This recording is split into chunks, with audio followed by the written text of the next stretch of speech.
Hello, English 46A students. This is Webster's The Duchess of Malfi, take 7, maybe. My cat has been giving me a lot of trouble. And, he doesn't want me to work. Okay. I hope you're all doing well. I've been under the weather myself, nothing to do with the virus, etc., but just not feeling too good. And this is May 1st when I'm doing this, late at night. And the City College website's been down all day. I don't know why. And I expect them to fix it before I'm able to send this to you. It takes a while to upload these to YouTube. And at least with my tech skills. Okay. I am going to have to think about the Paradise Lost material because we're running out of time. And that's a big, huge poem. And so I have to figure out a way to do enough of an invitation to the poem that some of you, maybe all of you, will read it, read around in it. It's the kind of poem, it helps to have, a guide. It helps to have someone to clarify. And I can't just ignore it. I mean, it's the pinnacle of English Renaissance writing. It's an epic poem in English for the English, frankly. Okay. Duchess of Malfi. I think this is a wonderful tragedy. It's haunted me since I first read it. It does help if you've had some Shakespeare, if you've had the Marlowe, if you've had any of experience with the material. It's more horrific and macabre than say Hamlet. And I'll get to that. Hamlet is often called the melancholy Dane. Melancholy, have too much black bile in your system, to be someone who broods, who's depressed, who's disappointed, who is a malcontent, who is not happy. These are the factors. I think my cat's coming back. This might end up having to go to take 8. I'm sorry. Oh, it's Lady. Okay, I thought Captain was going to be the prom. He's the one who ruined takes 1 through 6. Or whatever. All right. Hey, Lady. Yes, Lady. All right. John Webster's. That's Lady. That's the cat. Here you go. Let's get on camera. Oh. All right. Ta-da. It's Lady. Okay. Settle down. All right. John Webster.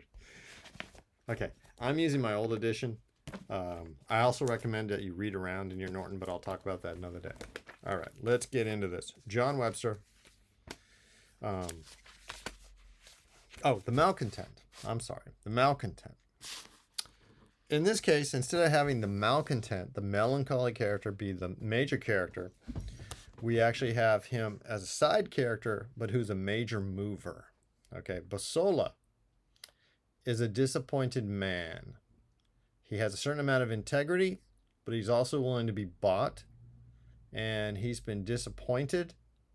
And in fact, apparently he's done nefarious deeds, was sentenced to the galleys, so slave rowing ships. Was not saved from that by the man he was working for. And therefore he's deeply disappointed. He comes back, wants more work from that same man, or wants something from the cardinal. Okay, and a cardinal was employing this character Bosola as a murderer, as a criminal. That tells you almost all you need to know about Bosola. I mean, about the cardinal, frankly, and about how Webster is attacking institutions as corrupt. So you could have a play like this, where you have these characters, and that's set in Italy because Italy's crazy. Okay, that's how the English playwrights did it. You just set in Italy and anything can happen. Later, the Gothic novelists of the 18th and 19th century will do the same thing. You can have ghosts and curses and all that stuff because Italy, it's just crazy there. Okay, I'm sorry. All right, John Webster. The intro, and I'm reading my old edition, the 9th edition, because that's where all my notes are, but the 10th edition has this material too. John Webster. John Webster's fame rests on 2 remarkable tragedies, both set in Roman Catholic Italy, and both evoking the common Jacobean stereotype of that land as a place of sophisticated corruption. Okay, Jacobean. So it's King James the First, who came down from Scotland. He's Queen Elizabeth's cousin. Queen Elizabeth died. We often call it the Elizabethan period for Shakespeare. But Elizabeth dies 1601, 1603. I should know that. And James comes down. He was King of Scotland, and he is the cousin, the nearest cousin. So he comes down, becomes King of England, James the First of England. So the Latin for James is Jacob, so Jacobean. That's what that means. I'm not trying to be fancy or anything like that, but we often say Elizabethan, and that's during the reign of Queen Elizabeth I. All right, I'm going back to the intro. The Duchess of Malfi, first performed in 1614 and published in 1623, is based on an Italian novella. In this play, the spirited ruler of Malfi, the Duchess, secretly marries her steward for love, defying her brothers, a duke and a cardinal, who demand that she remain a widow. Their dark motives include greed for her fortune, overweening pride in their noble blood, and incestuous desire. Gets creepy. The play weds sublime poetry and gothic horror in the devious machinations set in motion against the Duchess by her brother's melancholy spy, Bosola. In the macabre mental and physical torments to which they subject her, and in the final scenes in which the stage is littered with the slaughtered bodies of all the principal characters. Okay, which is a classic thing that happens in tragedy, right? At the end of Hamlet, for example, there's a lot of dead bodies littering the stage. Okay.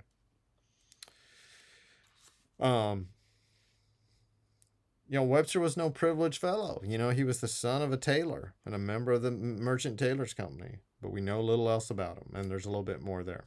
Okay, they say, quote, quote, Webster is the only one who comes closest to Shakespeare in his power of tragic utterance and his flashes of poetic brilliance.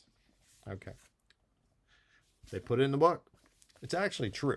Okay. All right. Duchess of Malfi. So when you go look at your book, sorry, too much glare. We get the list of characters, and you might notice, and this is rather irritating, if you're an enlightened soul, they always mention in these periods, they mention the male characters first and then the female characters. Okay. We get introduced to these various characters. There's the Ferdinand, Duke of Calabria, the Cardinal, his brother, and the Duchess of Malfi is their sister. Okay, so you have a Duke of Calabria, that's a certain part of Italy, and then you have the Duchess of Malfi, a different part of Italy. And then you have a powerful religious man, the Cardinal, their brother. Okay. Antonio Bologna, a steward of the household to the Duchess. Antonio is a servant, technically. He's lower in blood. He's lower in birth. He's lower in, stature and training, etc. And he's the man who loves the Duchess and whom the Duchess loves back. And the Duchess is going to propose to him because she is higher, but they wed in secret. They don't just have an affair. They wed in secret. So in God's eyes, they're married. Because the brothers, Ferdinand and the Cardinal, they don't want her to marry. On the one hand, there's this idea of as long as she doesn't marry, the money's going to come back to the family.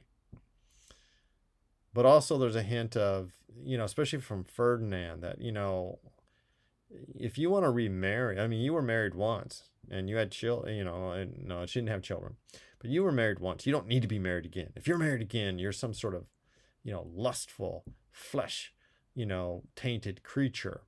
Again, double standard, because for example, the cardinal's got a mistress who's a major character, or not a major minor character. She's not a major character. I'm sorry.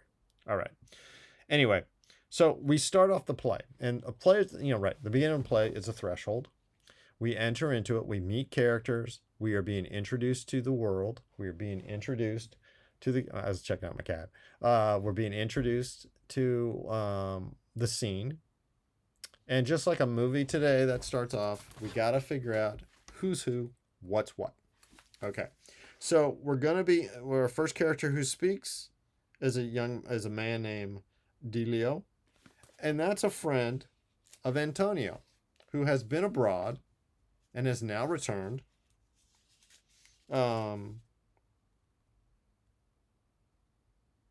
Actually, Antonio has been abroad, and this is important. And between Delio and Antonio, we're going to get a guided tour of who's who, what's what. And that's how it starts, right? I mean, we're at this event in Amalfi.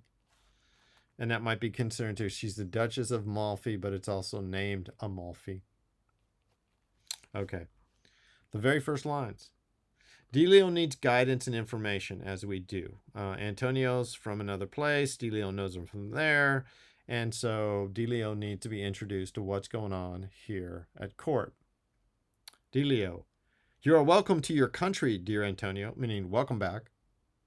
You have been long in France, and you return a very formal Frenchman in your habit, in your clothing. How do you like the French court? And Antonio says, I admire it. In seeking to reduce both state and people to a fixed order, their judicious king begins at home, quits first his royal palace of flattering sycophants, of desolate and infamous persons, which he sweetly terms his master's masterpiece, the work of heaven, considering dully that a prince's court is like a common fountain whence should flow pure silver drops in general. But if it chance some cursed example poison near the head, death and diseases through the whole land spread. Okay, so right away we get a counter. We're going to get a counter example to how they do things in Italy. They do it better in France. We also get the idea that if things are tainted at the top, everything's tainted. If things are going well at the top, everything will go well. Okay. And again, we have more political talk about the blessed government. And again, this is like a free thinker, anti-corruption kind of position. And so, and even on that level, one, it raises this play to ascent, which is this gothic horror story, to a political statement. And this is how plays often worked. Okay. The man who believes in fair government is going to be harassed and attacked by a corrupt government. This is not a philosophical treatise. It is not a poli-sci position paper. But this is how the culture talked about politics and talked about political science. Okay. Bosola shows up, and we get some information about him and how he rails at things. He's a malcontent with a big mouth, and will call out, he's one of those guys who's not happy with anything and has got nothing to lose, so he might as well shoot his mouth off. That is the characterization we get. But then we shift from this observation and introduction to a dramatic encounter between the cardinal and Bosola. Enter the cardinal and Bosola. I'm only on line, 28 or something? I do haunt you still. I have done you better service than to be slighted thus. Miserable age were the only reward of...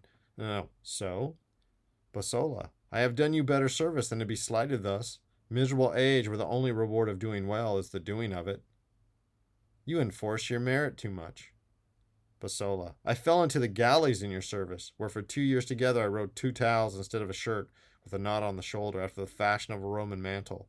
Slighted thus, I will thrive some way. Blackbirds fatten best in hard weather. Why not I in these dog days? Cardinal.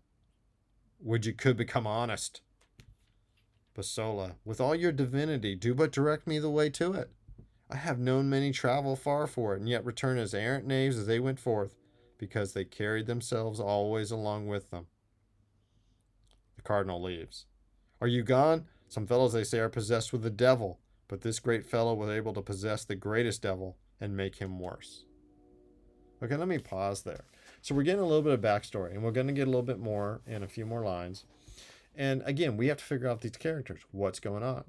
Now, apparently, Bosola has done things for the cardinal. And instead of being fully rewarded, he got caught in the doing and got sentenced to the galleys, and only recently has been freed. Now, these are slave galleys. Okay, so he's an enforced labor slave. The cardinal doesn't want to see him, brushes him off. Now, once we know how the cardinal is a fairly nefarious fellow, I mean, publicly he doesn't actually want to be there with Bosola, but he rubs him off and brushes him off, and Bosola's not happy about that. And this idea that the idea that you could change who you are, become honest. For one, he says, well, come on, cardinal, you're so divine, you're a cardinal,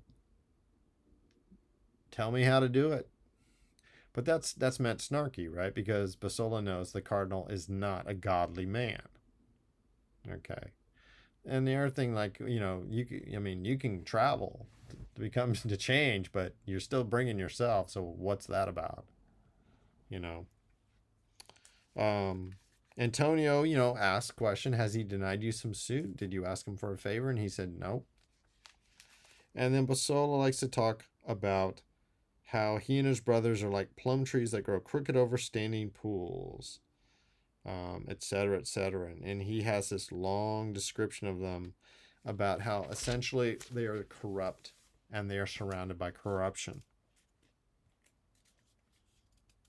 And Bosola likes to be a rather clever fellow. And we're on the line 60 something. He leaves after, because again, it's like Hamlet. If you're going to be this malcontent figure, you can't just grumble and look glum. You have to be witty about it. Okay. Now, Delio provides the backstory. I knew this fellow 7 years in the galleys for a notorious murder, and 'twas thought the cardinal suborned it. He was released by the French general Gaston de Foix when he recovered Naples. Okay, so Delio knows that Bosola was sentenced or suffered for 7 years in the slave galleys, right, rowing the boats, for a notorious murder. It was a scandal. It was horrible. And 'twas thought the cardinal suborned it, encouraged it, put it into motion. That's our backstory. So now that's meant to help us now, right? Then no wonder Bosola, he just spent 7 years in hard labor in prison, essentially a floating prison, and he's expecting to be rewarded. He did his thing. You might relate this like gangster movies or life where, right, you went to prison, you kept your mouth shut, you didn't snitch anybody, you get out of prison, you go back to the boss, and you expect to get rewarded. Okay, so we just had the word notorious murder. And Antonio responds to Delio. 'Tis great pity, and pity is going to be a big word in this play. 'Tis great pity he should be thus neglected. I have heard he's very valiant. This foul melancholy will poison all his goodness, for I tell you, if too immoderate sleep be truly said to be an inward rest upon the soul, it then doth follow want of action, lack of action, breeds all black malcontents, and their close rearing, like moths in cloth, to hurt for want of wearing. Okay. Long speech. Good stuff in there. But I've always been struck by the fact that we just had Bosola, notorious murder, and Antonio, who's is a good character, and we're going to see he's a good character. 'Tis great pity he should be thus neglected. I have heard he's very valiant. He's very brave. Okay. So, Antonio didn't exactly comment on the notorious murder part. Instead, he commented as a positive on Bosola's character.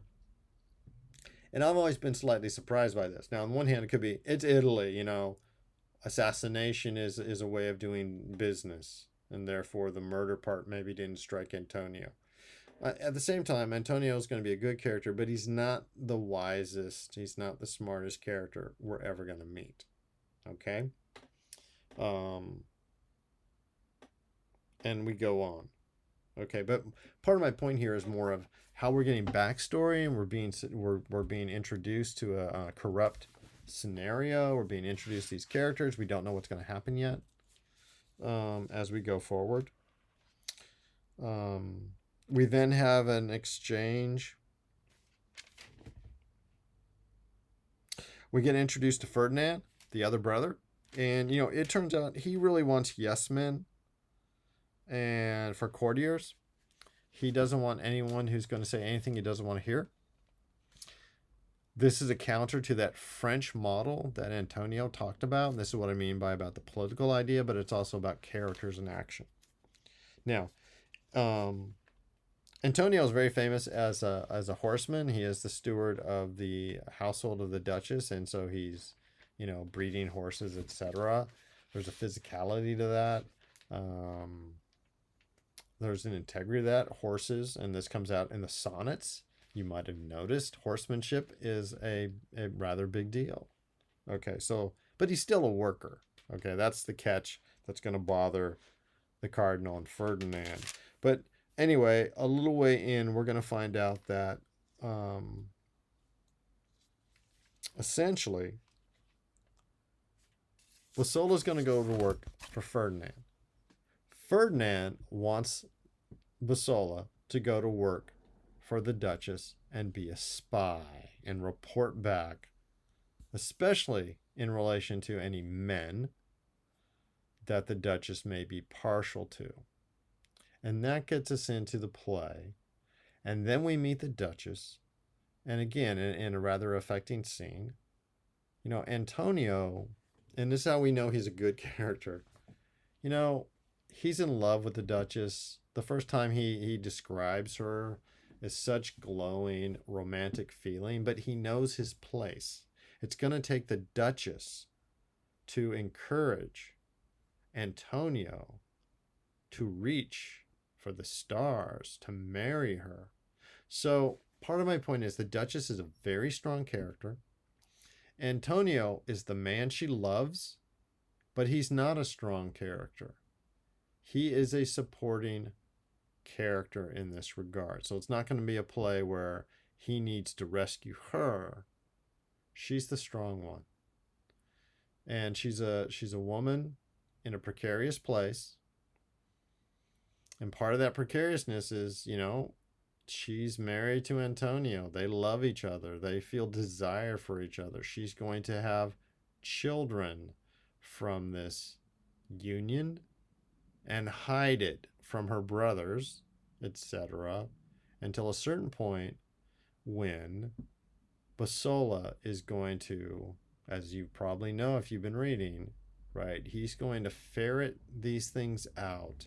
And once the two brothers find out that their sister has not kept her promise to stay unmarried and chaste, that bad things are already happening, but they're going to go more and more and more as we go forward.